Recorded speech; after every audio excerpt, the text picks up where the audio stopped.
Hi everyone, it's me, Judy B from Rainbow Poetry, and I'm really pleased that you've popped along to spend some time with me, because what is it time for? It's time for a little bit of poetry. Oh, all those rhyming words. Imagine living in this house when I have my little rhyming mood on and everything has to rhyme. It's a nightmare, I tell you.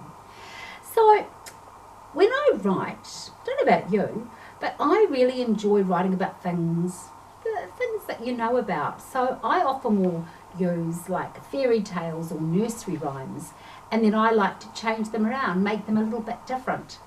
Now in this book, Granny Does the Boogie, here we go, see a fantastic illustration on the front by the awesome Deborah Hind. If you Google Deb, you will find out, well, you can see all about it and her awesome illustrations. deborahhind.co.nz, worth having a little look. So this poem I'm going to share with you is a poem I do when I go into schools, and it's one that one of my daughters always says to me, "Mum, that's the best poem you've ever written."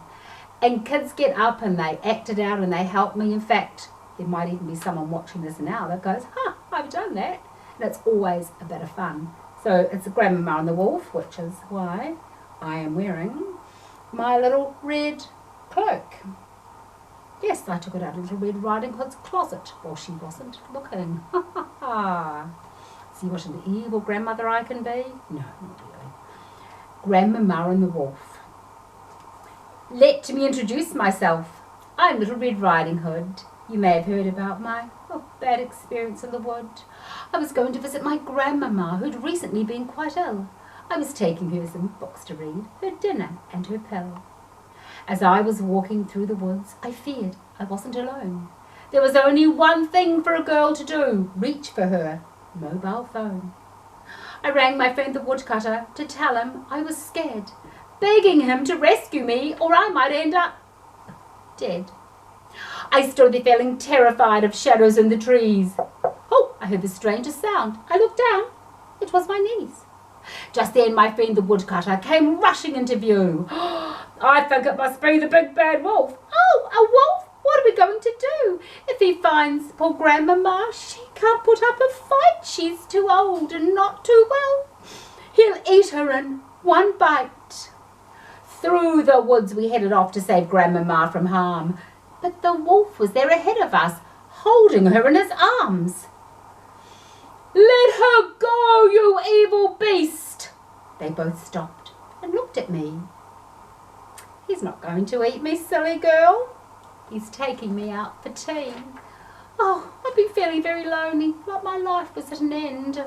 I'd like you to meet Ebenezer Wolf, your grandmama's new friend. But Grandmama, he's far too young. What will my friends all say?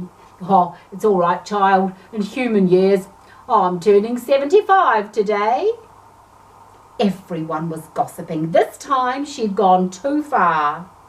What happened to the wolf? I hear you ask.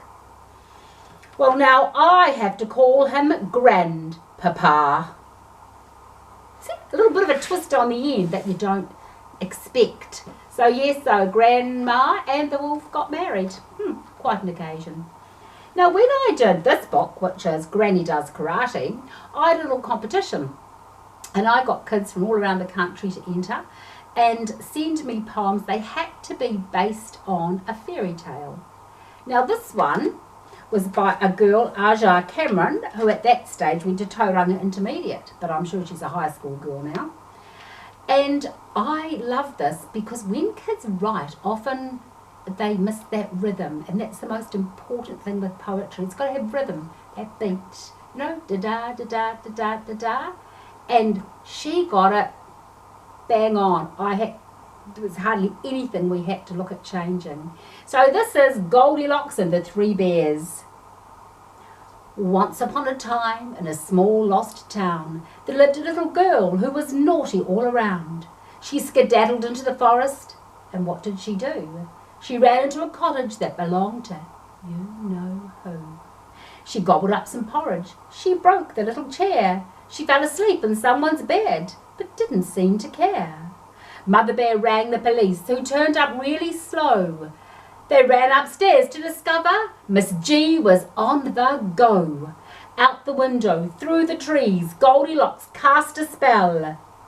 But it didn't work on the policeman, so they locked her in a cell. Pretty good for someone who's 12, isn't it? Give it a go. You write something. Write something about a fairy tale or a nursery rhyme. See what you come up with. Hey, great to see you. Ka kite anō.